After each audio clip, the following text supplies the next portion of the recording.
Welcome to this APC mock interview, where today we'll look at some questions on the anticipated hot topics for 2025.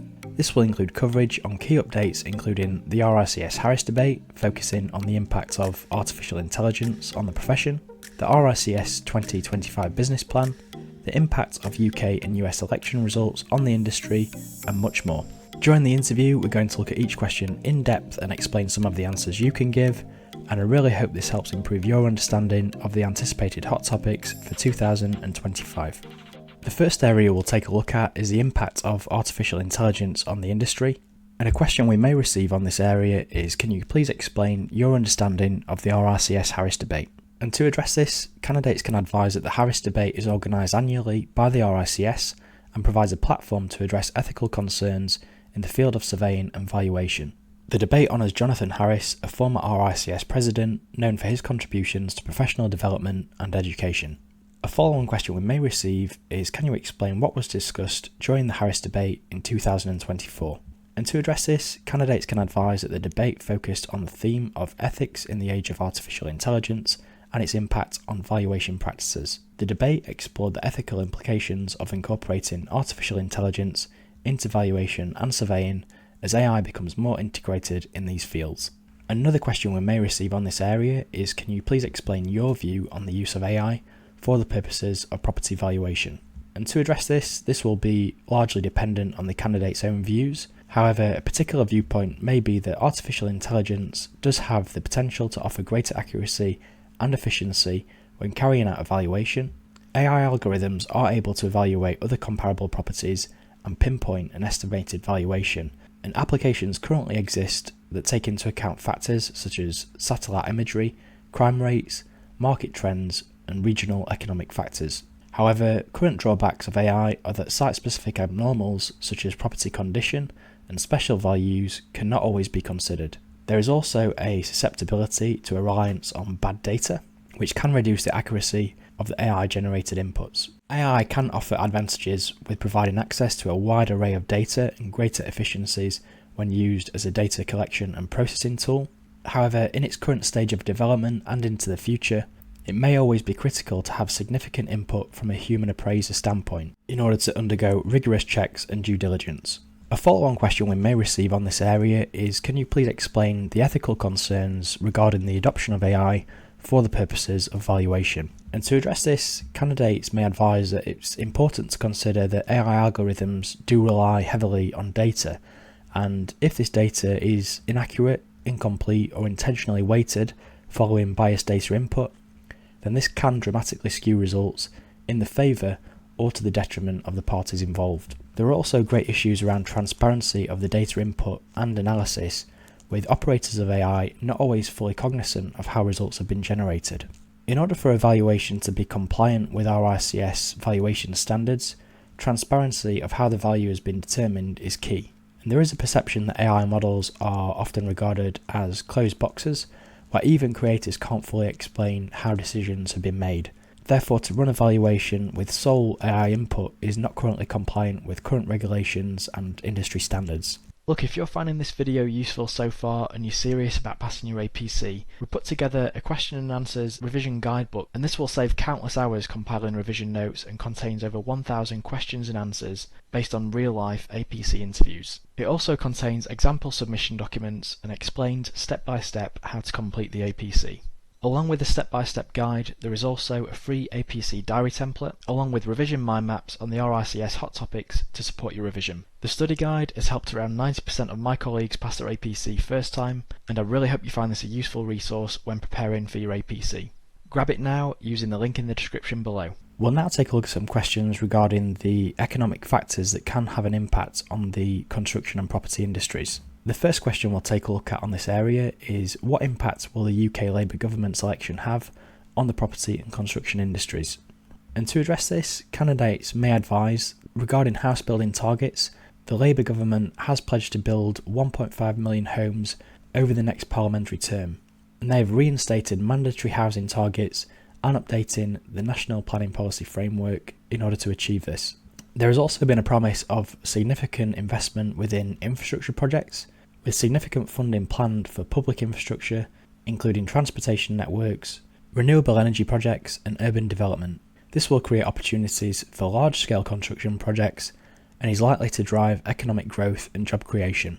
There is also a huge focus on sustainability, with the Labour government committing to embedding green practices across the industry, with policies focusing on eco-friendly materials, retrofitting of existing buildings for energy efficiency, and integrating biodiversity within urban planning. This could lead to a significant increase in demand for sustainable construction practices through regulations such as the Minimum Energy Efficiency Standards. Labour also plans to address the current construction sector skills shortage through youth training initiatives and improve working conditions, such as banning 0 hours contracts, and this could in turn create a more skilled and stable workforce, but will require significant investment in order to meet labour demands. And the next question we'll take a look at is, what impact will the 2024 US election results have on the property and construction industries? And to address this, candidates can advise that there is likely to be impacts regarding currency fluctuations, as the value of the US dollar often fluctuates sharply during and after an election, and these shifts directly affect the exchange rate between the dollar and pound, which in turn impacts the attractiveness of UK property to overseas investors. A weaker pound against the dollar could mean heightened interest from the US and other international buyers, particularly in prime markets like London, driving higher property prices. There is also likely to be a large impact on interest rates, as the US election influences the Federal Reserve's economic policies, which in turn affects global financial markets, and changes in US monetary policy could lead to adjustments by the Bank of England, and for UK property, interest rates are crucial, as a rise in interest rates could dampen demand, making mortgages more expensive. However, conversely, if rates stay relatively low, the market could remain buoyant, with borrowing costs staying affordable for longer. The US election is also likely to have an impact on supply chain and construction, as changes in US trade policy or tariffs could have a ripple effect through the global economy, affecting the cost of materials such as steel and timber, which could in turn result in higher costs for builders and slow down the pace of new developments or push up prices in the UK marketplace. With the US having a world-leading tech sector, the election results could also encourage further growth in the sector, which could increase the demand for technology and remote working, and this in turn could bolster demand for homes in England's regional cities, which have become increasingly popular with remote workers seeking affordability and a better work-life balance. The next question we'll take a look at is, what is your economic outlook for the 2025 UK construction sector? And to address this, candidates can advise that the UK construction industry has experienced a slowdown across 2024 due to rising material and labour costs, with high inflation and interest rates keeping prices high.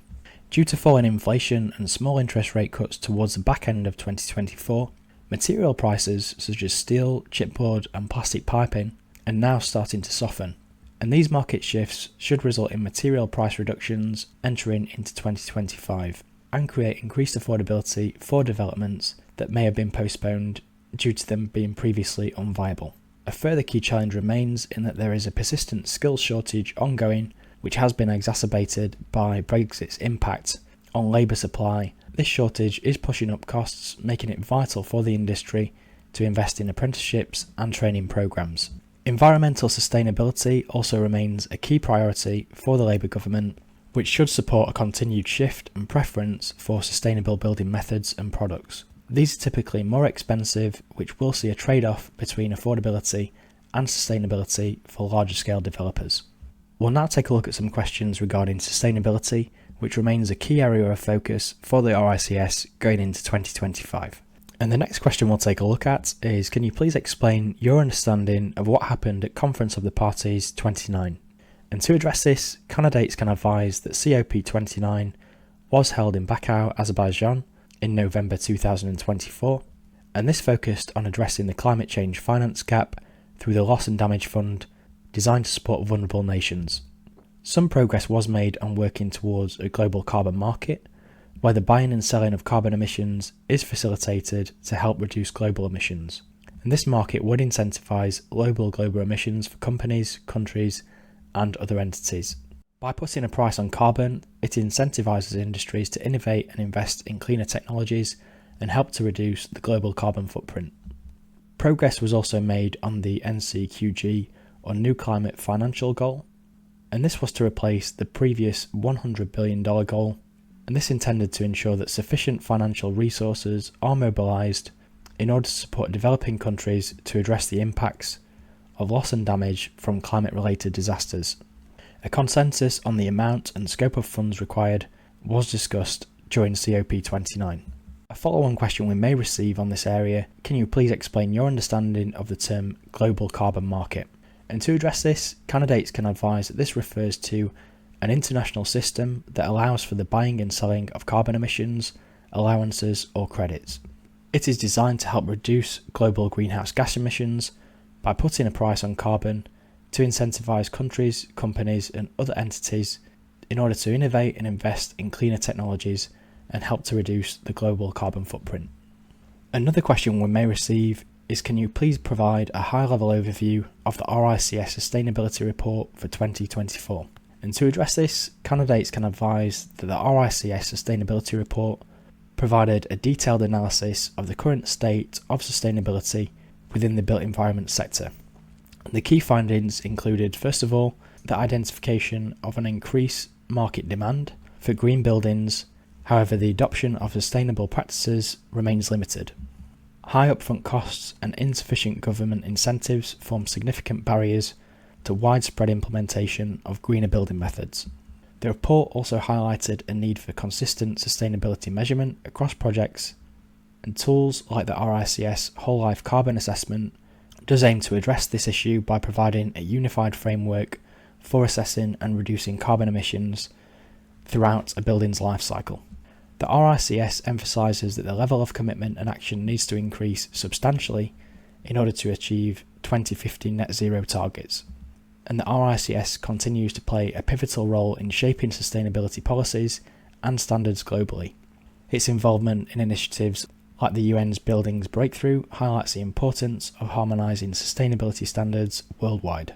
The next question we'll take a look at is: can you please explain your understanding of the minimum energy efficiency standards? And to address this, we can advise that the minimum energy efficiency standards are regulations in the UK that set out the minimum energy performance requirements for buildings, specifically for private rented properties. Under the regulations, properties in the private rented sector must meet at least an E rating on their energy performance certificate in order to be legally rented out. And if a building is rated lower than an E, landlords are required to improve the energy efficiency of the property unless specific exemptions apply. The regulations are part of the UK government's broader environmental and sustainability agenda, and they aim to ensure that properties are energy efficient and more environmentally friendly. The next question we'll take a look at is: can you please explain your understanding of the RICS policies on diversity, equity and inclusion? And to address this, candidates can advise that diversity, equity and inclusion remains a huge priority of the RICS. This is because surveying and construction are typically industries that have lagged behind others when attracting and retaining talent from different backgrounds, with the industry remaining a white male-dominated profession. Within the RICS policy document, Diversity, Equity and Inclusion, the RICS sets out action plans for firms in order to support with attracting and retaining talent, regardless of their gender, socio-economic, disability, race, age or religious backgrounds. This includes actions such as making offices accessible for all visiting personnel, ensuring speaking panels at events are diverse, consideration of where and how jobs are advertised, removing bias from the recruitment process, providing training for staff on policies and inclusive practices. The RICS rules of conduct also require RICS regulated firms and members to encourage diversity and inclusion, and there is also the RICS Inclusive Employee Quality Mark, which is promoted by the RICS. The next question we'll take a look at is: can you please explain your understanding of the terms diversity, equity and inclusion, and explain why these are so important? To address this, candidates can advise that diversity refers to the makeup of who we are as humans and what makes us different. This can be in relation to our skin colour, socio-economic background, disabilities, education or religious beliefs. Organisations with a diverse workforce are proven to be more effective and are better placed to serve their communities, as they are more likely to understand the issues facing those communities. Equity is a recognition that all employees may not have been afforded the same opportunities, and looks to address any imbalances within a workforce by looking to provide equal opportunities for all. This can be done by ensuring each person has the right tools and support to fulfill their potential, regardless of their career starting point. And ensuring equity within the workforce is critical to attracting, retaining, and developing talent within an organisation. And inclusion is a key part of an organisation's culture and aims to improve inclusivity of all personnel, regardless of their background. This can be crucial in allowing a workforce to feel supported, included, and comfortable in order to be their true selves and perform at their best during the workplace. Are you aware of any guidance that applies to RICS members when using social media? To address this, candidates can firstly reference their knowledge of the RICS Guidance Note, Use of Social Media Guidance for Members version 1, and this guidance note first took effect from the 30th of June 2021. With the use of social media sometimes being complex and sensitive, candidates will be expected to have a knowledge of this guidance note, as this sets out the same standards as stipulated in the RICS Rules of Conduct and reminds members that these do not change whether communicating via social media, face-to-face or traditional forms of media. So it's definitely worth reading through a copy of the guidance note and familiarising yourself with its contents. A follow-on question we may receive is, how do you ensure you operate in line with the RICS guidance on the use of social media? And to address this, firstly, candidates could advise they are always sure to use social media in a responsible and professional manner, in the same way that they communicate via face-to-face or other written forms of communication. They can also advise that they are sure to use professional and respectful language when communicating and understand their responsibility in representing the RICS. Candidates and members of the RICS should never make a post on social media that is dishonest or would cause offence in any way, and members should realise that this could potentially undermine public confidence and trust in the profession. And staying with this subject, another question we may expect on this area would be, when would the RICS investigate a social media post made by one of its members? And to address this, candidates could advise that an investigation may take place if a social media post is discriminatory, dishonest, abusive or threatening, likely to cause significant harm, distress or offence to a person, shows a pattern of frequent or large number of concerning communications, and ignores previous advice or warnings about concerns. And with the recent introduction of the RICS Inclusive Employee Quality Mark, this is another area that may be a hot topic for candidates sitting their final assessment in 2024. A question we may anticipate on this area is, could you please explain your understanding of the RICS Inclusive Employee Quality Mark? And to address this, candidates can advise that the RICS is launching a scheme known as the Inclusive Employee Quality Mark. This is designed to improve diversity and inclusion within the property and construction sector, which is always typically lags behind other industries. The scheme requires employers to pledge their commitment to adopting and continually improving against the following 6 principles. These are leadership and vision, recruitment, staff development, staff retention, staff engagement, and continuous improvement. Participating firms will be required to assess their performance against these criteria on a biannual basis. The RICS will use the assessment information to document the outcomes and trends for the profession as a whole. And participating firms are able to use the branding signatory to the RICS Inclusive Employee Quality Mark. A follow-on question we may receive in this area is, what are the main benefits of diversity and inclusion? Candidates can advise that diverse inclusive environments help to attract skilled professionals from diverse backgrounds. They establish a sense of belonging among employees. It encourages employees to feel more connected, increases productivity, reduces staff turnover, and allows employees to feel valued and accepted. With there being a big push by the RICS to improve diversity and inclusion, another question we may receive regarding this area is, what is the RICS doing to improve diversity and inclusion? And to address this, candidates can advise that the RICS has set up Diversity Inclusion Leadership, which is a knowledge hub allowing the RICS to share ideas on how and why diversity and inclusion is so important to the RICS. This has included initiatives including International Women's Day, celebrating the achievement of women in our profession, Pride 2022, with an equality pledge focusing on the importance of the LGBTQ+ representation in the profession, Smith Review, aiming to develop black and ethnic minority talent within the profession. And the next question we'll take a look at is, can you please explain your understanding of the Burchard Review? To address this, candidates can advise that the Burchard Review was an independent review commissioned by the RICS Governing Board in December 2021 into the purpose, governance and strategy of the RICS. This was commissioned following the Levitt Review and aimed to create a new sense of purpose and direction of the RICS. The review advised on 36 recommendations in total that are currently being implemented, which include: commercial activity will now be separated from other activities within the RICS and led by a suitably qualified executive with strong commercial experience who reports to the Commercial Committee. RICS Matrix should give younger members a stronger voice through an improved governance structure with an appropriately selected representative from the community of younger members to sit on the Governing Council. A diversity and inclusion panel will be set up to provide advice to the RICS Board and Standards and Regulations Board. There is also the target of improvement of the technology used within the RICS, and a public interest panel will also be set up to advise the Governing Council. The governance structure will be updated to include a public interest panel, sustainability panel, and a commercial committee and audit, risk finance and assurance committee. And here is a proposed structure of what the RICS will look like following implementation of the Burchard Review.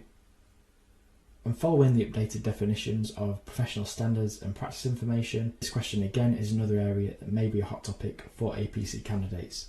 And that is, please explain your understanding of how the RICS define professional standards versus practice information. And to address this, candidates can advise that following the Burchard Review and its recommendations, the RICS have introduced two new definitions: professional guidance, which is now split into professional standards and practice information. These supersede the former definitions, including professional statements, guidance notes, and codes of practice. Professional standards set out requirements or expectations for RICS members and regulated firms with a focus on the baseline expectations for competence and ethical behaviour. They contain mandatory requirements that surveyors must follow where the word must is used, with best practice that surveyors should follow where the word should is used. And practice information sets out supporting guidance that advise surveyors in delivering specific services or working in specific areas of practice. The guidance is not mandatory and does not provide explicit recommendations. Therefore, practice information can refer to processes, toolkits, checklists, insights, research, and technical information or advice. Another question we may expect to see as a hot topic is, please explain your understanding of the guidelines around the use of the RICS logo. And to address this, candidates can advise that they are aware that the RICS guidelines are split into the rules of conduct for firms, use of the RICS logo and designation, and guidelines for personal use of the RICS logo. These guidelines contain detailed information regarding correct usage, which is approved by the Standards and Regulations Board. As a qualified RICS member, you have the right to use the logo for personal use, for example on business cards and personal email signatures. And there are specific rules around how the RICS master logo is presented. For example, the font and colour must not be adjusted, and there should be a minimum clearance around the logo equivalent to the size of the capital R within RICS. And here is a graphic to demonstrate the correct usage of the RICS logo. What are the new RICS professional indemnity insurance requirements for 2022? To address this, we can say that the requirements for professional indemnity insurance were updated following issue of the UK Professional Indemnity Insurance Requirements version 9 with effect from the 1st of April 2022. The new requirements introduced a change to the maximum uninsured excess of professional indemnity insurance. This essentially means that for large companies with a turnover in excess of £10 million, there is no maximum limit of uninsured excess, whereas for companies with a turnover of less than £10 million, the maximum uninsured excess is the greater of £10,000 or 2.5% of the insured sum. And here we can see the new requirements in a table format. The next question we'll take a look at is, what are the general requirements regarding professional indemnity insurance set by the RICS? And to address this, we can say that the policy cover must be made on each and every claims basis. This means that each claim is considered in its own right rather than in the aggregate. The RICS sets out the minimum levels of indemnity based on the company's turnover within the preceding year. The policy must be fully retroactive. This means that no matter when the claim took place, It's the policy that's actually in place at the time is the policy that will be called upon. The RICS sets out the maximum levels of uninsured excess as previously discussed. Run-off cover must be in place, and we must say that the policy should cover past and present employees, directors and partners. And from this table we can see the minimum levels of indemnity based on company turnover. For example, for companies with a turnover of £100,000 or less, the minimum level of indemnity cover required is £250,000. The next question we'll take a look at is what is the RICS Futures Report? And to address this, we can say that in 2015, the Futures Report was launched and highlighted key trends in the industry such as urbanisation, disruption of big data and the climate crisis as all presenting key challenges to the property and construction industries. Since 2015, the RICS have analysed these trends by engaging with the profession to keep its members best informed on how to address these key issues. Resulting findings highlighted within the 2020 Futures Report include, first of all, that construction is an industry that produces large amounts of data. It's the industry that produces the most amount of data behind the financial services sector. However, it's currently estimated that 95% of the data is currently wasted. The RICS is setting up an innovation and technology hub to act as a centre of expertise on how this data can be put to good use. Another key issue highlighted was the rapid urbanisation in China, where the formation of megacities is creating key challenges. The amount of land classed as urban has doubled since the year 2000, resulting in polluted, congested and expensive areas. The RICS aims to encourage its members working in these regions to adopt a more sustainable approach to the development of these areas, and this has been done through utilisation of outer urban areas. Another key issue highlighted was the rapid increase in the use of drones within the industry. This has presented key challenges in terms of compliance issues for surveyors, taking into account current and emerging regulatory trends, national and international legislation standards. The RICS is helping its members by developing a number of online courses to support surveyors in this area to ensure that the technology is being used efficiently, safely and legally. The next question we'll take a look at is what is the RICS Levitt report? And to address this, we can say that the Levitt report was commissioned by the RICS following a Treasury Management audit in 2018. Prior to the audit, the RICS had to extend its overdraft facility by around £3 million due to inaccurate cash flow forecasting. The Treasury Management audit offered a no assurance verdict on RICS internal financial control procedures, and following this, the Levitt report was commissioned. The conclusion of the Levitt report alluded to an internal power struggle due to its two-board structure made up of a management board and executive board. Following the report, the RICS accepted each of Levitt's recommendations, including that the RICS Government Council to have more oversight over internal dealings of the RICS. The RICS Governing Council are to be briefed by the Management Board as opposed to a single CEO. The RICS Governing Council are to oversee executive management bonuses, and the report called for greater transparency as the CEO could have involved the Management Board in order to rectify the Treasury issues. No evidence of improper or illegal conduct was discovered as a result of the Levitt report. The next question we'll take a look at is what are the new rules of conduct, which we can note were updated in February 2022. And to address this, we can first of all reference rule number 1, where members and firms must be honest, act with integrity, and comply with their professional obligations, including obligations to the RICS. Rule number 2, where members and firms must maintain their professional competence and ensure that services are provided by competent individuals who have the necessary expertise. Rule number 3, where members and firms must provide good quality and diligent service. Rule number 4, where members and firms must treat others with respect and encourage diversity and inclusion. And rule number 5, where members and firms must act in the public interest, take responsibility for their actions, and act to prevent harm and maintain public confidence in the profession. We may receive a follow-on question on this area due to the rules of conduct having recently changed, and to address this we can say that the previous rules have been in place since 2007. Following research and consultation with RICS members, firms and members of the public, the majority voted in favour of replacing the existing rules of conduct and separate global professional and ethical standards. This was to provide a single document to enable greater clarity for RICS members and firms, and there is now a greater focus on clearer example behaviours, understanding evolving technology, and tackling climate change. We may receive a follow-on question asking us to talk through our understanding of the changes to the rules of conduct, and to address this, we can say that the Rules of Conduct October 2021 Global Practice Statement overhauled the previous separate documents, which were the Rules of Conduct for members, Rules of Conduct for firms, and the Global Professional and Ethical Standards. Appendix A of the Rules of Conduct now contains the professional obligations of members and firms. We may receive a follow-on question to this asking us to talk us through our understanding of the changes, and we can say that following the issue of the Rules of Conduct October 2021 Global Practice Statement, this document now overhauls the previous separate documentation, which were the Rules of Conduct for members, the Rules of Conduct for firms, and the Global Professional and Ethical Standards. So these three separate documents have now been overhauled in the 2021 Global Practice Statement, and Appendix A of this document now contains the professional obligations of members and firms. Candidates may also receive follow-on questions asking to explain an in-depth understanding of each of the rules of conduct. So the first question we'll take a look at on this area is please explain your understanding of rule number 1. And to address this, candidates could say that having reviewed the example behaviours, in adhering to rule number 1, members and firms should not allow themselves to be influenced improperly through the acceptance of work referrals, gifts or hospitality.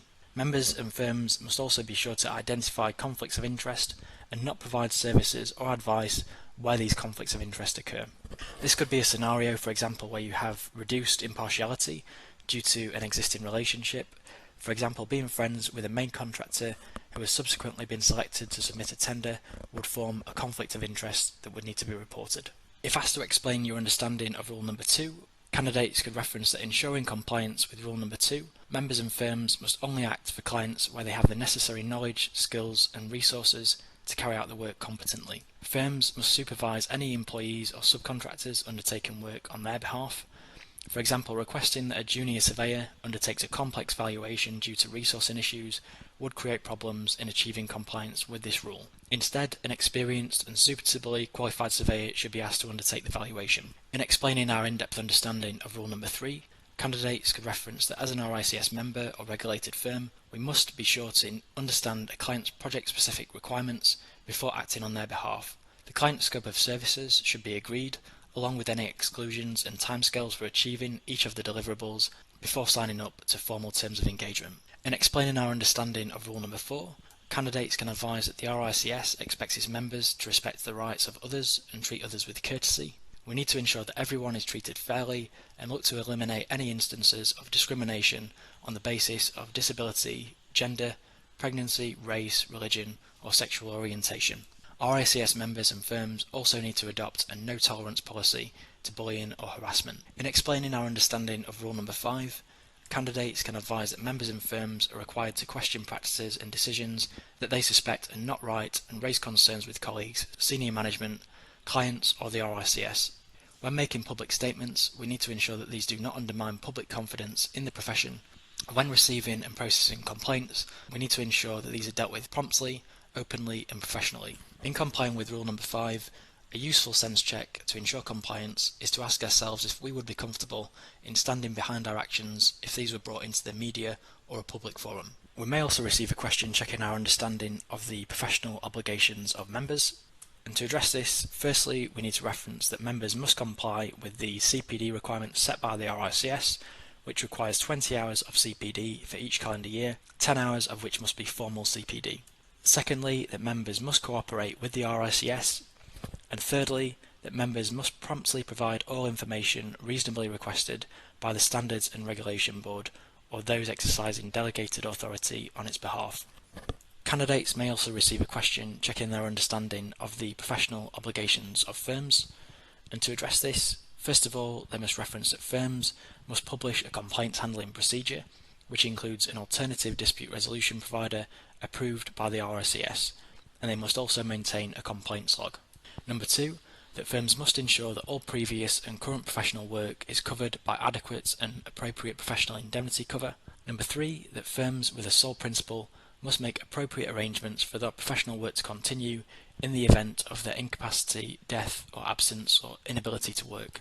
Obligation number 4 is that firms must cooperate with the RICS. Obligation number 5, where firms must promptly provide all information reasonably requested by the Standards and Regulation Board. Rule number 6, that firms must display on their business literature, in accordance with RICS public policy on designations, and a designation to denote that they are regulated by the RICS. And finally, obligation number 7, where firms must report to the RICS any matter that they are required to report under the rules for the registration of firms. What is COP? And to address this, we can say that COP stands for Conference of the Parties.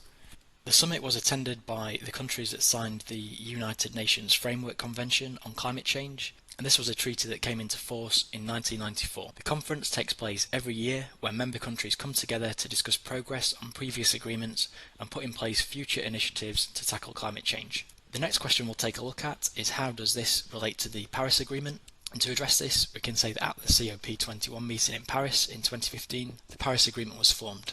During the COP meeting, the parties agreed to pursue efforts to prevent temperature rises to more than 1.5 degrees Celsius above pre-industrial levels in order to avoid the most dangerous impacts of global warming. The following Conference of the Parties meetings discuss how each nation is progressing against the original Paris Agreement. The first competency we'll take a look at is programming and planning.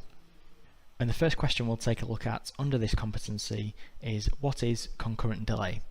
And to address this, we can say that concurrent delay is where one or more events occur at the same time that are caused by different parties. These events occur independently of each other, and both events have an effect on the completion date of the project. Concurrent delay can create issues as it can be very difficult to determine whether the delay should allow the contractor to be granted an extension of time or whether they should be penalised through liquidated damages. In the case of City Inn versus Shepherd Construction, the Scottish Court of Appeal decided that apportioning delay was appropriate as there was no dominant cause, and they concluded that if a dominant cause can be identified, this must be considered as a relevant event resulting in the impact on the completion date. However, if no dominant cause can be identified, an apportionment should be made in a fair and reasonable way. We may also be asked a question on our knowledge of the critical path of a construction programme, and to address this, we can say that the critical path is defined as the longest sequence of activities that must be completed to successfully conclude a project. It is essentially the route which represents the bottleneck of the project, and the reduction of the duration of the project is only possible if the critical path activities can be shortened or accelerated. Activities on the critical path are known as critical activities because if they are delayed, then the whole project will be delayed. We may also be asked a question by the assessors on our understanding of the benefits of the critical path method, and to address this, we can first of all reference a reduction in delays. The critical path method helps identify the most important sequence of tasks in a project, and managers can use this information to reduce delays by optimising work along the critical path. It can also be used to visualise dependencies, and we could also mention that it really does help improve the organisation of the project. We can also say that it optimises efficiency, and by mapping the critical path, project managers get a better idea of important tasks in the project, and they can use this information to allocate resources more efficiently, adding and removing resources depending on the task's importance. And finally, we could also mention float calculation, and this determines how much a task can be delayed without impacting on the project schedule, and this is an important part of the critical path method, as calculating the float can help you distribute resources more effectively. We may also be asked a question on our understanding of how we would go about compiling a programme for a new project, and to address this we can say that firstly we would look to understand the purpose of the programme and the level of detail required by the client. All activities would be identified, including project deliverables, key milestones and contractual requirements. The durations associated with each activity would be assigned, and if required, the activities would be allocated into each of the RIBA work stages. We would also identify the relationship between activities and link these accordingly, paying particular attention to critical path items. Any float and programme contingency and critical path items would be identified within the programme, and finally we would issue the programme to the team for comment and update as required. Another common question we may receive is to name each of the different RIBA work stages, and to address this we would need to reference first of all stage 0, strategic definition, preparation and briefing, concept design, spatial coordination, technical design, manufacturing and construction, handover and use. A follow-on question we may receive on this is what the different RIBA work stages involve. And to address this we could say that at stage 0 this is to determine the best means of achieving the client's requirements, and we should note that an open mind is required because a building might not be the most appropriate solution or even be viable. At stage 1, here we develop the detail of the brief and make sure that everything needed for the design process is in place before stage 2. This includes ensuring that the brief can be accommodated on the site. Stage 2 is needed to get the design concept right and making sure the look and feel of the building is proceeding in line with the client's vision, brief and budget. The purpose of Stage 3 is to spatially coordinate the design before focus turns into preparing detailed information required for manufacturing and construction of the building. The information at the end of this stage needs to be coordinated sufficiently to avoid all but the most minor of iterations at Stage 4 and to make sure that the planning application is based on the best possible information. Stage 4 is needed to develop the information required to manufacture and construct the building, and this requires information from the design team and the specialist subcontractors employed by the contractor, regardless of which procurement route is being used. Stage 5 is when the building is manufactured and constructed, and by Stage 6 the building will be in use and the emphasis of the project will have switched to closing out any defects and completing the tasks required to conclude the building contract. And at Stage 7, this is a period when the building is in use, lasting until the building reaches the end of its life. We may also be asked a question by the assessors on our understanding of the term project milestones, and to address this we can say that a project milestone is a task of zero duration that shows an important achievement in a project. For example, successful completion of the substructure, achieving a waterproof building envelope, or topping out may be considered as significant milestones in a project. We'll now take a look at some questions on the development and project briefs competency. The first question we'll take a look at is what is a feasibility study? And to address this we can say that a feasibility study is used to analyse and assess the sustainability and viability of a construction project. The end output of undertaking the feasibility study is to understand whether the project is viable by assessing the practical aspects of the project and by identifying its potential strengths and weaknesses. By undertaking the exercise objectively, an accurate view of the viability of the project can be determined, and this allows the project stakeholders to make informed decisions on any changes that may be required on the project and whether to proceed to the next stage. We may also be asked a question on our understanding of the main components of a feasibility study, and to address this we can first of all say that this would consist of status of planning permission, for example whether the project has full or outline planning permission only. We would also expect to see a summary of legal and statutory issues, and this could include any land access agreements that are required or the requirement to obtain a road closure permit. We would expect an analysis of the budget relative to the client's requirements to determine whether the project remains affordable. We would also expect an assessment of site information provided by the client, and this could include geotechnical studies, ground contamination, availability of services, land easements and environmental considerations. We would also expect to see a summary of operational and maintenance issues, programme considerations, and also an overview of procurement strategy, for example determining whether the project is going to be procured traditionally with the client retaining full control over the design, or whether this is going to be transferred to a third-party contractor via a design and build procurement route. The next question we'll take a look at is what is a project brief? And to address this we can say that the project brief is crucial for defining the client's requirements for the project. The project brief will formally define the client's requirements and objectives in enough detail to facilitate the design and specification of the project. The project brief will then evolve as the design development of the project progresses from a concept design as more information becomes available from the design team and other project stakeholders. This will provide clarity for the design team, consultants and contractor and creates a foundation for the successful delivery of the project. We may also be asked a follow-on question on who prepares the project brief, and typically it is the client team who will gather information and compile the project brief. The consultant team will then typically review the brief to assist with its development. This is usually achieved by raising queries, engaging project stakeholders, and identifying any areas of missing information and working out next steps. For example, if little to no information is known about the existing site, then initial site investigations may be commissioned and their findings fed back into the project brief. The next question we'll take a look at is can you explain what room data sheets are and why they may be required?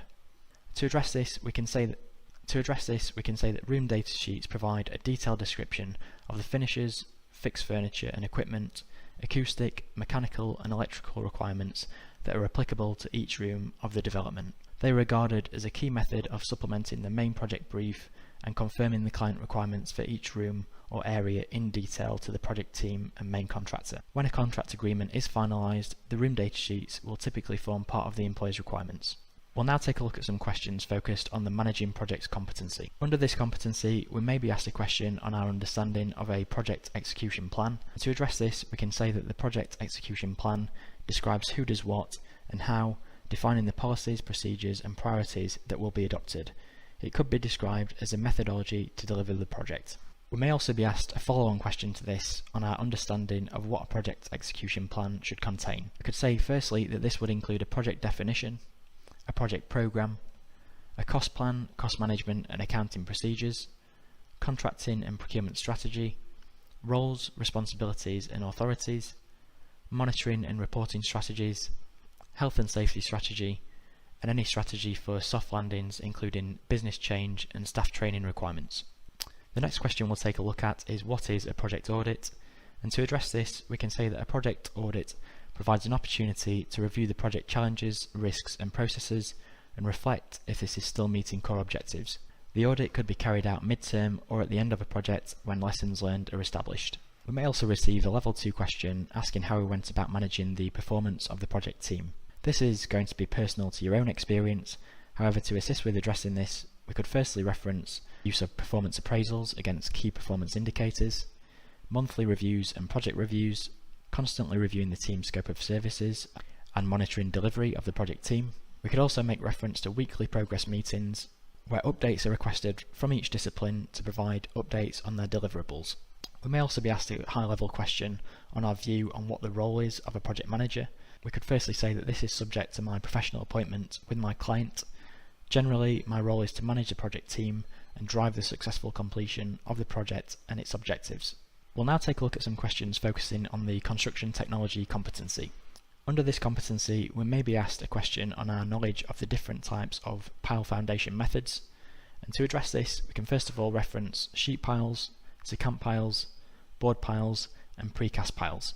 We may then be asked a follow-on question on our knowledge of how board piles work, and to address this we could say that an auger is used to excavate the soil, concrete is then poured in along with any reinforcement that's required. Another question we may be asked is what advice would you give a client who was wanting to know the technical disadvantages of a steel frame construction?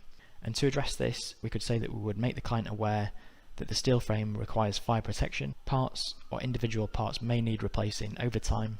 The price of steel is incredibly volatile and may create risks within the development. It also requires experienced, skilled builders, resulting in additional cost, and these kind of resources may be hard to acquire. We may also be asked a question on our understanding of the term buildability, and to address this we can say that buildability refers to the practicality and ease of construction associated with the design, and the main contractor's expertise around buildability should help to realise improvements to both ease the construction and realise the efficiencies that are available from the design. The next question we'll take a look at is what are the benefits of off-site construction compared to in situ? And to address this we can say that safety hazards such as falls from height are more likely to occur on site than in a factory environment. Quality of construction should be improved from the manufacturing process within a controlled environment. Sustainability can be improved through reduced waste and power generated from renewable sources. The speed of delivery can be increased as work off-site can be undertaken in parallel to works on-site. The next competency we'll take a look at is leading projects, people and teams. And the first question we'll take a look at under this competency is what are the key differences between hard and soft skill sets? To address this we can say that soft skills are also known as interpersonal skills, and these have an emphasis on attributes such as communication, ability to offer motivation, decision making, empathy and leadership. Whereas hard skills are more technically focused and are easier to quantify. They include skills such as knowledge of foreign languages, qualifications, analytical skills and mental arithmetic skills. The next question we'll take a look at is what is the key difference between coordination and management? And to address this we can say that coordination is to organise and sequence the project's deliverables in a logical and efficient order, whereas management is to exercise control over the project, its team members or its deliverables. We may also be asked a question on our understanding of the differences between leadership and management, and to address this we can say that management is associated with controls over direct personnel and resources in a group according to an organisational structure and its associated chain of command. This is governed by principles or values that are already established within the organisation, whereas leadership does not require a formal organisational structure or set values. Leadership is more associated with setting a new direction or vision for a group that they will willingly follow, and a leader is a figurehead of the new direction. The next question we'll take a look at is what different management styles are you aware of? And to address this, first of all we could make reference to an autocratic management style. And this management style provides a clear direction and motivates via persuasive skills, with feedback being provided on task performance. And managers typically do not consider the ideas and suggestions of people who report directly to them. We could also make reference to a democratic leadership style, and this is where managers welcome the feedback of individuals reporting to them. Employees are invited to discuss the pros and cons of plans and ideas, and this style of management encourages communication between the management and their team. We could also make reference to a laissez-faire management style, and this is where members of the management team are more hands-off and allow team members to make their own decisions. Superiors have an attitude of trust and reliance on their employees, and team members are empowered to take decisions and manage their own workload. The next question we'll take a look at is, which attributes would you associate with a successful lead? This is again going to be very personal and based on your own experience, but to give an idea of how to address this, we could make reference to somebody who is able to encourage effective teamwork, an effective decision maker, someone who is well organised and able to plan ahead, a strong negotiator, an excellent communicator, good listening skills, somebody who leads by good example, integrity and trustworthiness, innovative and creative skills, and also problem-solving skills. We'll now take a look at the contract practice competency, and the first question we'll take a look at is what 8 conditions need to be met for a contract to be in place. And to address this, first of all, we can say that there must be an offer by one party, for example a tender, followed by acceptance of the other party. There must also be consideration, for example the exchange of money, services or goods. There must be intention to form a contract from both parties. There must also be legality of contracts, so this must not be prohibited by law. Both parties must have capacity to make the agreement. There must also be consent, where we have not used force or influence on vulnerable persons. And finally, we could also make reference to the possibility of performance, so both parties must be able to perform their obligations under the contract. We may also be asked a question on our understanding of the advantages of standard forms of contracts over bespoke forms. And to address this, we can say that standard forms are written by legal experts, and that rights and obligations of each party are clearly set out to the required level of detail. Any risks should have been allocated evenly between the parties or appropriately, and parties should be familiar with the provisions of these forms, as there is greater consistency in application. The time and expense of preparing a fresh document for each occasion is avoided, and case law associated with standard forms is built up over time, and this provides a good source of knowledge and clarity of the terms. The next question we'll take a look at is, when pricing an extension of time, what would you include for and at what rates?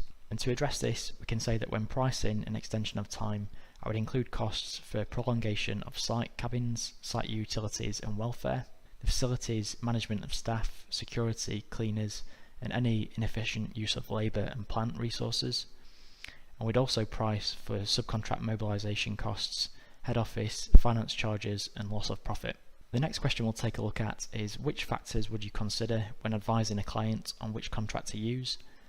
And to address this, we can say that we would need to consider the size, value and type of project, the appetite for retaining or transferring any design risk, the need for cost certainty, and the need to introduce any design changes. We'd also need to consider the employer's experience and whether they were undertaking a series of repeat programs of works or a one-off project.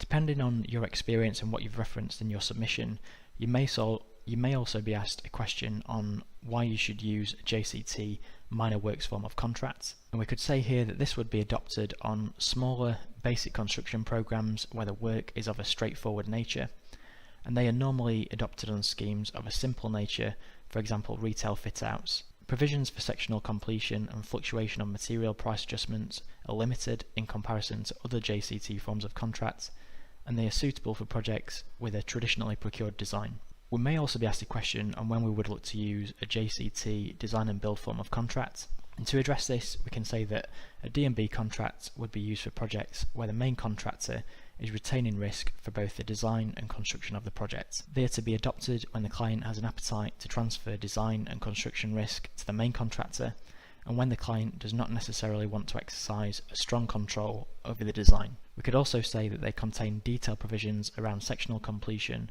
insurances, and are used when the employer uses an agent in order to administer the contract. We may also be asked a question on our understanding of the term force majeure, and to address this we can say that force majeure events are usually defined as certain acts, events or circumstances beyond the control of the parties, for example natural disasters or the outbreak of hostilities. We may also be asked a follow-on question asking us to provide some examples of force majeure, and to address this we could reference either war, hostilities, invasion or act of foreign enemies, rebellion, revolution, insurrection or civil war, contamination by radioactivity, or acts or threats of terrorism. The next question we'll take a look at is on our knowledge of relevant events, and to address this we can say that a relevant event is an event on or off-site that causes a delay to the completion of the works.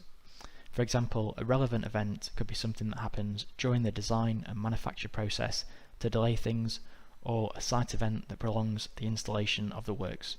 We may then be asked a follow-on question asking us to provide some examples of a relevant event in the contract, and to address this we could reference first of all any variations or instructions, loss of damage caused by a specified peril, for example fire or flooding, any adverse weather conditions, deferment of possession of the site, intervention by the employer, or the carrying out of works by a statutory authority. We'll now take a look at the procurement and tendering competency. The first high-level question we'll take a look at is testing our knowledge of the main procurement methods available, and to address this we could make reference to traditional procurement, design and build, management contracting, construction management, or private finance initiative. The next question we'll take a look at is how do you advise your clients when selecting a procurement route?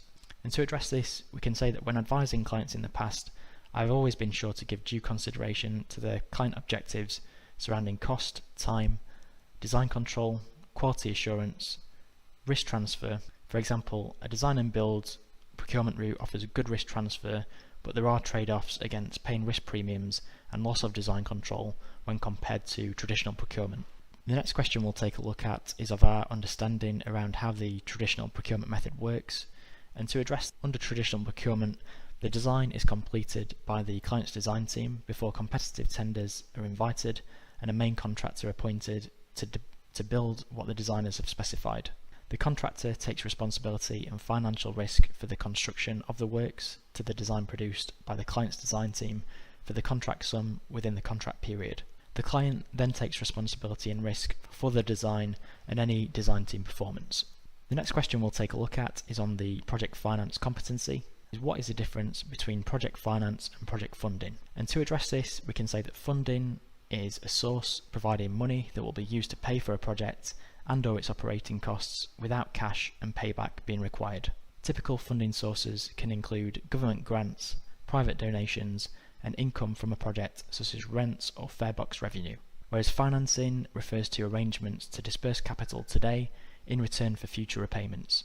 In summary, financing arrangements make temporary capital available for the development and make this available today, with future repayments being required.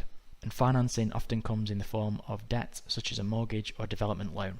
The next question we'll take a look at is on our understanding of financial statements and what components these typically include. And to address this, we can say that these typically would include reference to the contract sum value, the value of any instructed variations, the value of potential future variations such as advance warnings, the value of any claims, anticipated final account total, and the total of certified payments. We may also be asked a question on our knowledge of the purpose of a financial report, and to address this we can say that this is to report against budgeted values and act as a working cost check on the project budget. It's also there to provide the client with an understanding of any savings or additional monies required, and it's also there to report on contract progress against pre-contract predictions. The next question we'll take a look at is on our understanding of an adverse weather claims, and to address this we can say that adverse weather claims need to be supported by historical weather data taking into account the time of year and region the project is located in. The contractor's claim should be based on data from a recognised independent source such as the Met Office, and the rainfall and temperatures referenced would be compared against previous years to determine if these would adversely impact the progress of the main contractor. And we could also say that the prolongation period should be equivalent to the extent of extension of time being sought. That brings us towards the end of the Q&A practice. I really hope you found this video useful, and please be sure to subscribe to this channel to receive ongoing APC support.